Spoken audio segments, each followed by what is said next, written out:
G'day guys, Leighton Avery from Award Group Real Estate with a quick update about some of the reforms you may have heard about for New South Wales State Labor in relation to first home buyer grants and stamp duty exemptions. Now in New South Wales, if you purchase a first home at the moment, you will pay no stamp duty up to $650,000. Now if you purchase between $650,000 and $800,000, you will receive a discount on the stamp duty on a sliding scale. So the closer you get to $800,000, you'll almost end up paying the full amount of stamp duty. Now, State Labor claimed that 5 out of 6, or approximately 84% of first home buyers will purchase a property under $1 million.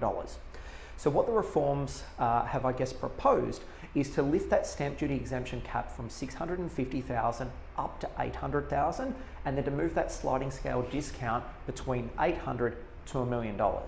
Okay, so now some of the stats. Now, if you're purchasing a first home at the moment and you're spending $800,000, you're going to be spending just over $31,000 in stamp duty. And as soon as you go $1 above that, you're going to pay the full amount of stamp duty.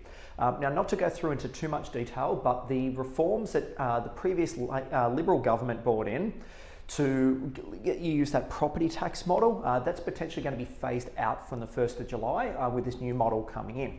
So if you purchase a home now up to $800,000, or let's say $799,999, you're going to get the full discount benefit here. So it's going to save you about $31,000.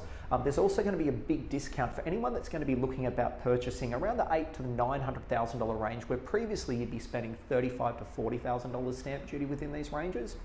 You are going to get a very substantial discount. Now moving forward, what's this going to mean for either first home buyers or people that are selling properties in these price ranges? Now first of all, we'll talk about the first home buyers. So one of the biggest issues when you're buying a first home is not so much your serviceability, but it's your ability to save the deposit. Now buying at $800,000 at the moment with $30,000 or thereabouts going out straight away to tax, that's going to reduce the amount of money that you have for an available deposit. So if these reforms go ahead from the 1st of July 2023, that's going to bolster your borrowing capacity substantially, because you're now going to have around $30,000 in additional deposits. Now what's this going to mean for sellers?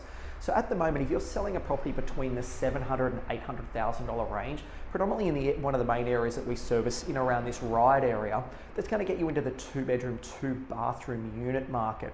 Now, effectively, that market has sat very flat for around the last 6 or 7 years. So what we're finding at the moment, most people that are selling an apartment are generally investors that are cashing out, because the owner-occupiers that are living in these homes, because the properties are either worth less than they paid for them, marginally more, or about the same, they'd love to upgrade, but unfortunately when they sell, they're not going to have a large enough deposit to cover the 20% and the stamp duty costs on their next purchase. So a lot of people are just sitting dormant at the moment. So with all these first home buyers coming in that will now all of a sudden have $20,000 or $30,000 additional spending, I do believe this is going to probably put, a more positive spin on that market, anywhere between the $700,000 and the $850,000 range. And it could result in property prices increasing. Now, going back a little while ago, the 1st of July 2017, the New South Wales State Government abolished stamp duty for first home buyers up to $650,000.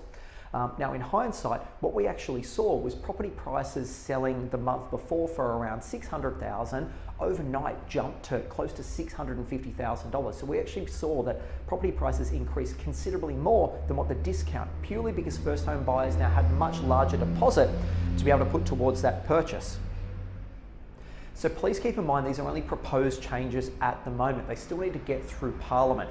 So we may see some more information over the coming few weeks about this. Let's say it does go ahead. What we're going to see is effectively anything between that $700,000 and that $800,000, $900,000 price range. I think we'll see a lot more buyers out in the marketplace. However, a lot of them will be sitting on their hands waiting for the 1st of July, because effectively it's like coming into a pot of gold. You're going to have a large amount of additional money to be able to put towards your purchase. So if you are thinking about selling a property in this price range, I think it's definitely a great idea to start planning, potentially being ready to go on the market late in June, ready for these changes as of the 1st of July, should they go ahead.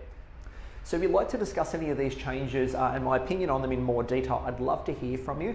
Once again, my name's Leighton Avery from Award Group Real Estate, and you can contact me directly on 0410 613 235. I look forward to hearing from you soon.